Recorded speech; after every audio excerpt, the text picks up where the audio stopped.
Question देख पुष्टिसार चयापचय dash सृष्टि हुए कौन सृष्टि हुए आमोनिया सृष्टि हुए आंसर कौन आमोनिया बुझेगा से 2 नंबर देख क्वेश्चन डैश जल रे अति मात्रा रे द्रवणीय कौन आंसर होची आमोनिया आमोनिया जल रे अति मात्रा रे द्रवणीय 3 नंबर क्वेश्चन देख जलचर प्राणी माने एमोनिया को डैश प्रक्रिया द्वारा निष्कासन करती को प्रक्रिया द्वारा विसरण प्रक्रिया द्वारा निष्कासन करती 4 नंबर स्थलचर प्राणी माने एमोनिया को डैश किंबा डैश रे परिणत करी शरीर निष्कासन करती स्थलचर प्राणी माने कौन करिवे एमोनिया को यूरिया आउ यूरिक एसिड रे परिणत करी शरीर निष्कासन करिवे 5 नंबर क्वेश्चन देख रेचन तंत्र माध्यम रे शरीर केउ वर्ज्य वस्तु निष्कासन हुए केउ वर्ज्य वस्तु एमोनिया यूरिया आउ यूरिक एसिड रेचन तंत्र माध्यम रे शरीर एमोनिया यूरिया यूरिक एसिड वर्ज्य वस्तु निष्कासन हुए 6 नंबर देख रेचन तंत्र साहाय्य रे शरीर रे डैश और डैश रो संतुलन बजाय रहे कार कार रेचन तंत्र साहाय्य रे शरीर रे जल आउ धातव लवण संतुलन कौन बजाय रहे ताले कौन है आंसर जल आउ धातव लवण 7 नंबर क्वेश्चन देख केउ माने शरीर रु यूरिया त्याग करନ୍ତି केउ माने मनीष समेत समस्त स्तन्यपायी बेंग जातीय समस्त उभयचर कौन शरीर यूरिया त्याग करती कौन है आंसर केउ माने शरीर यूरिया त्याग करती मनीष समेत समस्त स्तन्यपायी प्राणी आउ बेंग जातीय समस्त उभयचर प्राणी आउ शार्क जातीय माछ ये कौन शरीर यूरिया त्याग करती 8 नंबर क्वेश्चन देख केउ माने शरीर यूरिक एसिड निष्कासन करती केउ माने यूरिक एसिड निष्कासन करिवे पक्षी सरीसृप आउ कौन पतंग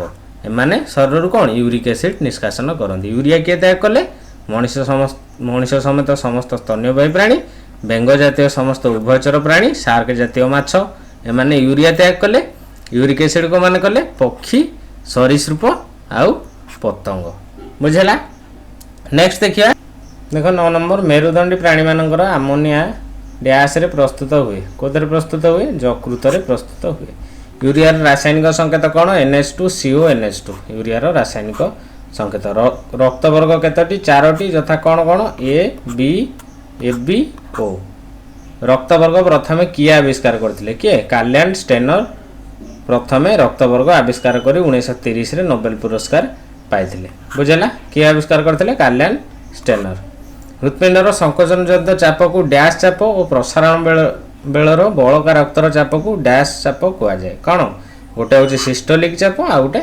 डायस्टोलिक चाप है संकोचन जनित चाप को सिस्टोलिक चाप कह जाए आउ प्रसारण समय चाप को कौन डायस्टोलिक चाप कह जाए 13 नंबर देख रक्तचाप कौन सिस्टोलिक चाप रक्तचाप आम केमती बाहर करवा सिस्टोलिक चाप विभक्तक डायस्टोलिक चाप बुझेगा 14 नंबर देख गोटे कैशिक नली को जल रे बुड़ाइले डैश और डैश फल जल कैशिक नली मध्य किछि ऊपर को उठी थाए क्या मध्यम कैशिक आकर्षण जनित चाप आउ जलर उच्च पृष्ठतान चाप बुझेगा कैशिक आकर्षण जनित चाप जलर उच्च पृष्ठतान ये दुटा फल जल कैशिक नली मध्य किछि ऊपर को उठी थाए अच्छा 15 नंबर देख कैशिक नली मध्य जलर उच्चता वृद्धि नलीर डैश उपर निर्भर करे क्या व्यास उपर निर्भर करे आंसर कौन व्यास उपर निर्भर करे 16 नंबर डैश कैशिक नली सदृश जाइलेम कैशिक नली सदृश 17 नंबर देख 1/100 mm व्यास विशिष्ट जाइलेम नली कैशिक आकर्षण जल डैश मीटर ऊपर को उठी थाए केते मीटर 3 मीटर ऊपर को उठी थाए जाइलेम नली व्यास डैश mm रु उणा काटू 0.001 mm रु उणा जाइलेम नली व्यास बुझेला 19 नंबर देख जाइलेम नली व्यास 0.001 mm हेले जल डैश मीटर ऊपर को उठे केते मीटर 10 मीटर ऊपर को उठी पारे एटा कोन बही रे पढिबो लेखा हिची मूलचाप डैश जंत्र रे मपा जाए मूलचाप कोथरे मपा जाए मानोमीटर रे मूलचाप मपा जाए उच्छेदनर बेग सर्वाधिक बेले मूलचापर परिमाण कौन हम सर्वनिम्न हम जिते उच्छेदनर बेग अधिक हम से कौन मूलचाप सर्वनिम्न हम क्यों वैज्ञानिक संशक्ति तत्व दर्शाई किए डिक्सन बुझेला संशक्ति तत्व दर्शाई थिले। उच्छेदन स्रोत चालू रहा डैश और डैश बल आवश्यक कौन संशक्ति बल आउ संलग्न बल द्वारा कौन उच्छेदन स्रोत चालू डैश हृत्पिंडर प्रकोष्ठ 2 कोठरी विशिष्ट अटे। कार माछर हृत्पिंडर प्रकोष्ठ 2 कोठरी विशिष्ट अटे। माछर रक्त संचालन को डैश कह जाए कौन एकक रक्त संचालन। एटा सब बही रे लिखा है देख मुझे खाली सर्ट क्वेश्चन कर देछि। बेंग आदि उभयचरों हृत्पिंड डैश कोठरी विशिष्ट केते 3 कोठरी विशिष्ट। बेंग उभयचर जो मान रहिले सेमानकर हृत्पिंड केते कोठरी विशिष्ट 3 कोठरी विशिष्ट। 2टी अलिंद गोटे नीलय बुझला। 26 नंबर सरला। एबे देखो 27 नंबर हृत्पिंडर संकोचन जनित चाप को डैश कह जाए कौन से हम पढ़िले सिस्टोलिक चाप कह जाए। हृत्पिंडर प्रसारण बेल बलका रक्तचाप कौन डायस्टोलिक कह जाए। जड़े व्यक्तिर विश्राम बेलर सिस्टोलिक चाप डैश mm और डायस्टोलिक चाप डैश mm केते जड़े व्यक्तिर सिस्टोलिक हूँ 120 mm आउ डायस्टोलिक चाप हूँ 80 mm। रक्तचाप डैश जंत्र रे मपा जाए कौ जंत्र स्पिग्मो मैनोमीटर बुझेला। रक्तचाप मपा जाए कौन से कारण धमनी संकुचित हेले रक्तचाप बढ़ी जाए यह डैश कह जाए कौन उच्च रक्तचाप हाई ब्लड प्रेशर हाइपरटेंशन बुझेला। प्लाज्मा रे थिबा डैश रक्त जमाट बांधिबारे सहाय्य करे। प्लाज्मा रे थिबा प्रोटीन रक्त जमाट बांधिबारे सहाय्य करे। 39 नंबर देखो हृत्पिंडर रंग डैश हृत्पिंडर रंग को भलिया माटिया रंग बुझेला।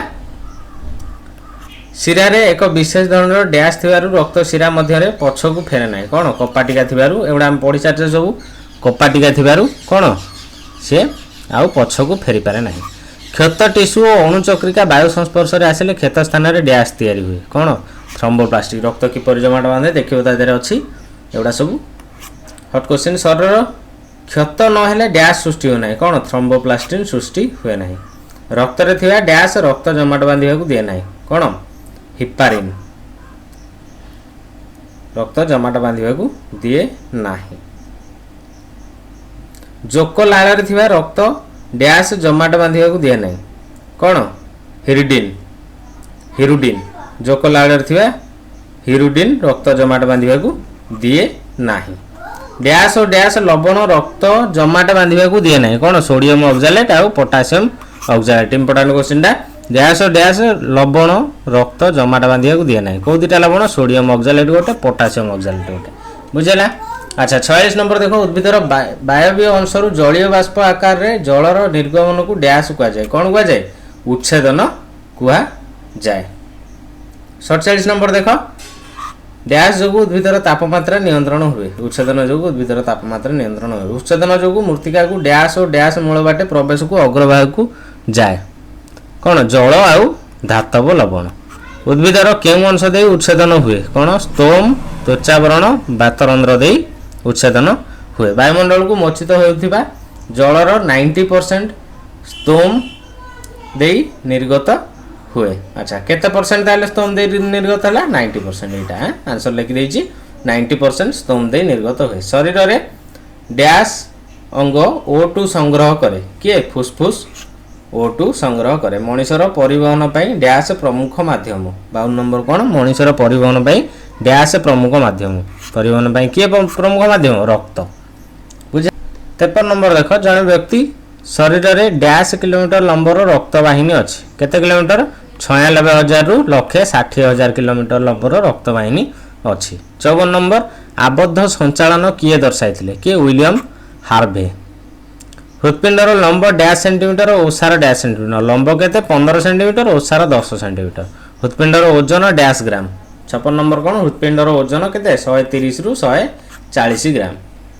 मनुष्य अन्य स्तन्यपायी पक्षी मानकर हृत्पिंड रे डैश टी प्रकोष्ठ थाए 4टी प्रकोष्ठ थाए ऊपर 2टी एट्रियम बा अलिंद तल 2टी कौन वेंट्रिकल बा नीलय।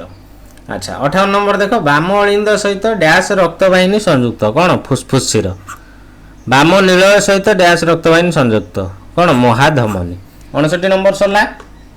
एबे देखो 60 नंबर दक्षिण अलिंद और दक्षिण नीलय मध्यस्थ कपाटिका डैश पाखुड़ा विशिष्ट केते पाखुड़ा 3 पाखुड़ा विशिष्ट बुझेला। अच्छा 61 नंबर देखो बाम अलिंद और बाम नीलय मध्यस्थ कपाटिका डैश पाखुड़ा विशिष्ट केते पाखुड़ा 2 पाखुड़ा विशिष्ट। 62 नंबर नीलय और रक्तवाहिनी मध्यस्थ कपाटिका को डैश कह जाए कौन कह जाए अर्धचंद्राकृति कपाटिका। 63 नंबर ଅଳିନ୍ଦ ଓ ନୀଳ ମଧ୍ୟସ୍ଥ କପାଟିକା ଡ୍ୟାସ୍ ଆଡ଼କୁ ଖୋଲେ। କୁଆଡ଼କୁ? ରକ୍ତବାହିନୀ ଆଡ଼କୁ ଖୋଲେ। 64 ନମ୍ବର ହୃତ୍ପିଣ୍ଡର ପ୍ରକୋଷ୍ଠମାନଙ୍କର ମଧ୍ୟରେ ଡ୍ୟାସ୍ ପ୍ରକୋଷ୍ଠ ଅଧିକ ଦକ୍ଷ ଓ ତାହାର ପ୍ରାଚୀର ମୋଟା। କ'ଣ? ବାମ ନୀଳ। ଏଗୁଡ଼ା ସବୁ ପଢ଼ା ହେଇଛି। क्वेश्चन एवं आउ थे नोट करदेव बा लिखिदेव तुमको सुविधा हम पढ़िया। 65 नंबर देख डैश प्रकोष्ठर संकोचन हेले O2 युक्त रक्त महाधमनी दे शरीर विभिन्न अंश को जाए। कोटा? बाम नील। डैश प्रकोष्ठर संकोचन हेले O2 विहीन रक्त फुसफुस धमनी होई फुसफुस को जाए। फुसफुस को जाए एटा को जाए लेखा कुआ जाए नुहे फुसफुस को जाए। दक्षिण नील। डैश पेशी जन्म ठार मृत्यु पर्यंत संकोचित प्रसारित हुए। हृत्पिंड पेशी सुस्थ व्यक्तिर हृत्पिंडर स्पंदन मिनिट को डैश थर के थर 72 थर। बाम पटर अलिंद और नील मध्य डैश रक्त प्रवाहित हुए। कौ रक्त? अम्लजान युक्त रक्त प्रवाहित हुए। दक्षिण पटर अलिंद और नील मध्य डैश रक्त प्रवाहित हुए। अम्लजान विहीन रक्त प्रवाहित हुए माने CO2 युक्त रक्त प्रवाहित हुए। एवं सरला यहाँ 64टा क्वेश्चन टोटाल अच्छी नंबरिंग टे भूल अच्छी। 64टा क्वेश्चन अच्छी। 64टा जाक क्वेश्चन को नोट करदेव बा लिखिदेव। सब जहाँ एग्जाम ओरिएंटेड क्वेश्चन पढ़ीदे थे आउ किसी सर्ट क्वेश्चन या भितर बाहर जहाँ जहाँ इंपोर्टाट क्वेश्चन थी मुझे देदेची। आउ जदि किसी क्वेश्चन रोचे ताहले कमेंट कर बा वीडियो डिस्क्रिप्शन में जो ग्रुप रो लिंक अच्छी से ग्रुप रे जॉइन करी सेठी डिस्कशन करने को चेष्टा करो। Thank you.